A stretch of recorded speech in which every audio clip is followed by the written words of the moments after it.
நண்பர்களே, நம்ம ரீபெயிண்டிங் ஒர்க்காக இருந்தாலும் சரி அல்லது புது பில்டிங் ஒர்க்காக இருந்தாலும் சரி, ஏர் கிராக்லாம் இருந்துச்சுன்னா அது எப்படி சரி செய்யணும்னு பார்த்தீங்கன்னா, அதாவது பார்த்தீங்கன்னா ஏர் கிராக் வந்து பார்த்தோன்னா அப்படியே நூல் மாதிரி தெரிஞ்சா, கேஃபே இல்லாமல் நூல் மாதிரி தெரிஞ்சால் அதெல்லாம் வந்து பார்த்தீங்கன்னா பெயிண்டிங்லேயே வந்து மறைஞ்சிரும். இப்போ இந்த மாதிரி கிட்டலாம் வந்து பார்த்தீங்கன்னா எந்த ஒரு டேமேஜ் ஆகாது, நம்ம அப்படியே வந்து பெயிண்டிங் பண்ணிக்கலாம். அதுவே இதில் வந்து பார்த்தீங்கன்னா சின்ன சின்னதாக எறும்பு போகிற அளவுக்கு கேப் இருந்துச்சுன்னா நம்ம அப்படியே வந்து பெயிண்டிங் பண்ணணும். அது வந்து பார்த்தீங்கன்னா அப்படியே வந்து அந்த இடத்துல வந்து பார்த்தீங்கன்னா பெயிண்ட் உறிஞ்சி வந்துடும், பேத்துட்டு வந்துடும். அதுக்கு நம்ம என்ன செய்யணும்னு பார்த்தீங்கன்னா கொஞ்சமாவது இந்த மாதிரி உடச்சி எடுத்துடணும். எதுக்காக நான் உடச்சி எடுக்க சொல்கிறேன்னு பார்த்தீங்கன்னா, அந்த ஏர் கிராக் வரும்போதுலாம் அந்த சைடில் இருக்கிற அந்த சிமெண்ட்லாம் பார்த்தீங்கன்னா லூஸாக இருக்கும், அது உதிர்ந்து கீழே உயர் மாதிரி தான் இருக்கும். நம்ம அதுக்கு மேலே அப்படியே பெயிண்ட் அடிச்சாலும் அதுக்கு மேலே அப்படியே பட்டி பேக்கிங் பண்ணிட்டு பெயிண்டிங் பண்ணாலும் அது 2 நாள் 3 நாளுக்கு பார்த்தீங்கன்னா அந்த இடத்துல அழகாக அப்படியே உப்பிக்கிட்டு வந்துடும், பேர்த்திட்டு வந்துடும். நம்ம அதனால் என்ன செய்யணும் பார்த்தீங்கன்னா, அந்த ஓரம் பாட்டில் இருக்கிற அந்த சிமெண்ட் லேசாக கட்டலாம் சுரண்டி எடுத்துகிட்டு இந்த மாதிரி தட்டி எடுத்துகிட்டு நல்லா கீறி பெருசாக பண்ணிவிட்டு அதுக்கப்புறம் நம்ம அதுக்குள்ள வந்து பார்த்தீங்கன்னா பட்டியோ அல்லது கிராக்ஸிலோ வச்சு பேக்கிங் பண்ணிவிட்டு பெயிண்டிங் பண்ணும்போது சொல்லி நம்மளுக்கு அந்த ஏர் கிராக் வந்து மீண்டு வரதுக்கான வாய்ப்பு இருக்காது. நண்பர்களே, ஜெயா பிரீமியம் பெயிண்ட் ப்ரஷ் வந்து பார்த்தீங்கன்னா திண்டுக்கல்லில் வாங்கி பயன்படுத்தணும். ஒயிட் டைமண்டுன்னு சொல்லிட்டு கொடுத்துருக்காங்க.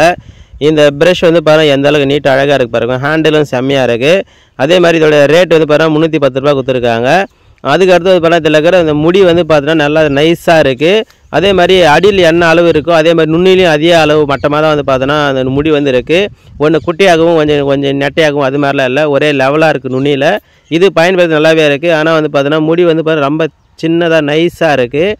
இதில் வந்து பார்த்தோன்னா 20 ரூபா டோக்கன் வந்து கொடுத்துருக்காங்க. வேறு லெவலாக இருக்குது பயன்படுத்துறதுக்கு. இதே பிராண்டில் வந்து பார்த்தோன்னா கோயம்புத்தூர்லேயும் வாங்கியிருக்கோம். கோயம்புத்தூருக்கு ஒரு வாங்குகிற ப்ரஷ் பாருங்கள், ஜெயா எக்ஸ்எல் அப்படின்னு சொல்லிட்டு கொடுத்துருக்காங்க. இதில் 20 ரூபா டோக்கன் இருக்குது. இந்த ப்ரஷ் வந்து பார்த்தோன்னா இதுவும் சூப்பராக கலர்ஃபுல்லாக இருக்குது. அதே மாதிரி இதில் இருக்கிற முடி வந்து பார்த்தோன்னா நுனியில் வந்து பார்த்தோன்னா கொஞ்சம் குட்டியாகவும் நெட்டையாக இருக்கும், கட்டிங் போடுறதுக்கு வசதியாக இருக்கும். 2 ப்ரஷுமே சூப்பராக இருக்குது. இந்த 2 ப்ரஷுக்கும் வித்தியாசம் வந்து பார்த்தோன்னா அந்த நுனியில் இருக்கிற அந்த முடி தான் வித்தியாசம். நண்பர்களே, புது பில்டிங்கில் மொட்டை மாடியில் வந்து பார்த்தீங்கன்னா கூலிங் டைல் வந்து ஒட்டியிருந்தாங்க. ஆனால் இருந்தாலும் வந்து பார்த்தீங்கன்னா வாட்டர் லீக்கேஜ் இருந்ததால் இந்த இடத்துல டேங்க் வைக்கிறதுக்கு முன்னாடியே டேம் ப்ரூஃப் பெயிண்ட் வந்து அடிக்க சொன்னாங்க. நானும் வந்து பார்த்தீங்கன்னா 2 கோட்டிங் அழகாக அடிச்சிட்டேன். ஆனால் இந்த இடத்துல மட்டும்தான் அடித்தேன் புது டைல் எடுத்தாலும், மற்ற இடத்துலலாம் பொறுமையாக அடிச்சிக்கலாம்னு சொல்லிட்டு விட்டுட்டோம். ஒரு 6 மாதம் கழிச்சு மீண்டும் வந்து பார்த்தோன்னா மொத்த பில்டிங்கு பெயிண்டிங் பண்ணலாம்னு சொல்லிட்டு வந்து பில்டிங்கை வந்து பார்த்தோன்னா வாஷ் பண்ணுறது தண்ணி ஊற்றினா பெயிண்ட் வந்து பார்த்தோன்னா படைப்படியாக இந்த மாதிரி பேத்திட்டு வருது. இந்த இடத்துல டேம் ப்ரூஃப் அடிக்கும் போதுல அதே பெயிண்ட் வந்து பார்த்தோன்னா இந்த படியிலையும் அடித்தோம். இந்த இடத்துல டைல் ஓட்டலை, சிமெண்ட் தர. இந்த இடத்துல அடித்த பெயிண்ட் நம்ம என்ன தான் தேய்ச்சாலும் வரவே இல்லை. ஆனால் இந்த இடத்துல வந்து பார்த்தா சும்மா தண்ணி ஊற்றினாவே அழகாக வந்து பார்த்தா படைப்படியாக பேத்திட்டு வருது. இந்த மாதிரி மொட்டை மாடியில் இருக்கிற டைல்கள் வந்து பார்த்தா நிறைய இடத்துல வந்து பார்த்தா பெயிண்டிங் பண்ணியிருக்கும். அது எல்லாமே வந்து பார்த்தா பெஸ்ட்டாக ரிசல்ட் கொடுத்துருக்கு. அதாவது பார்த்தா பெயிண்ட் உறிஞ்சியே வராது. ஆனால் இந்த இடத்துல வரதுக்கான காரணம் வந்து பார்த்தா நம்ம சேனல் வந்து பார்த்தா ஒரு பெரிய வீடியோ வந்து பார்த்தா கொடுத்துருக்கும். அந்த வீடியோட லிங்க் வந்து பார்த்தோன்னா இந்த ஃபர்ஸ்ட் கமெண்ட்ல இருக்கும் அல்லது நம்ம சேனல் டிஸ்கிரிப்ஷனில் இருக்குது. நீங்கள் போயிட்டு பார்த்து உங்கள் வீட்டை வந்து பார்த்தா நீங்கள் சிறப்பாக பெயிண்டிங் பண்ணி சேஃப்டி பண்ணிக்கோங்க. நண்பர்களே, பட்டுக்கோட்டை அறந்தாங்கி ஆவுடையார் கோயில் பக்கத்தில் வந்து பார்த்தா ஒரு பெயிண்டிங் ஒர்க்காக போயிருந்தோம். அப்போ வந்து பார்த்தோன்னா வீட்டுக்கு பட்டி பார்க்கறதுக்காக பட்டி தகடு கேட்டுருந்தோம், வாங்கிட்டு வந்து கொடுத்தாங்க.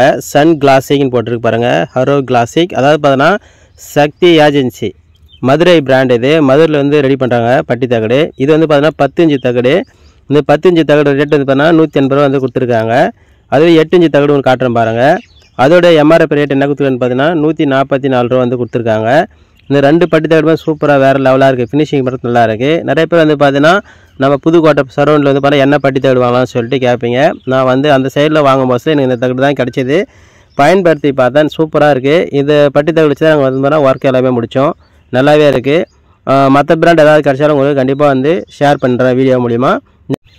நண்பர்களே, நம்ம ப்ளவுடில் வந்து பார்த்தீங்கன்னா மைக்கா ஓட்டின டிசைன் மாதிரி உங்களுக்கு போட்டு காட்டுறேன் பாருங்கள். ஃபஸ்ட் நம்ம பேக்ரவுண்டில் ஒரு கலர் கொடுத்துடணும். அதுக்கப்புறம் பார்த்தீங்கன்னா ப்ரௌன் கலர் பெயிண்டில் வந்து பார்த்தோன்னா நம்ம தூள் தொட்டு இந்த மாதிரி ஈர்த்தா போதும், அழகாக டிசைன் வந்து வரும்.